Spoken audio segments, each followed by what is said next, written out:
volunteered their time and expected nothing in return. Dozens of El Paso County medical professionals were commended today for their selfless work during the Waldo Canyon and Black Forest fires. And KRDO News Channel 13's Brandon Novini joins us in studio with how these heroes were honored.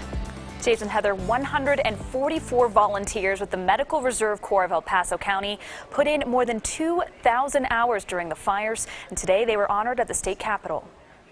They were there during evacuations. We saw a lot of displaced people, a lot of fear, a lot of worriedness, and some people left without even knowing the fire was as close as it was. They were there at town hall meetings. It's amazing how people are willing to put away or put aside what's happening in their lives to stop and focus on the big picture. And they were there when homeowners returned to devastation. We escorted those folks to make sure that they had the care they needed, especially our behavioral health component, to really make sure that those folks were comforted and taken care of. Dozens of doctors and nurses stepped in during the fires, giving whatever they could.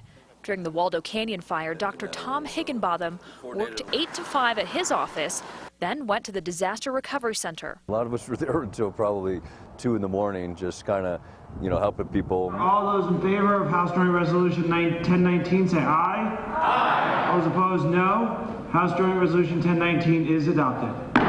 The Colorado Legislature adopted a resolution to recognize the efforts of these volunteers. Dr. Thomas Higginbotham. To see that process happening and be recognized, you felt very proud. They volunteered because they're trained to help and because the community needed them. But it's in my backyard, and you take care of your neighbors. Some volunteers were evacuated themselves. Some even lost their homes in the fires, but they were still willing to step up and help. Reporting live in the Newsplex, Brandon Novini, KRDO News Channel 13. Wow.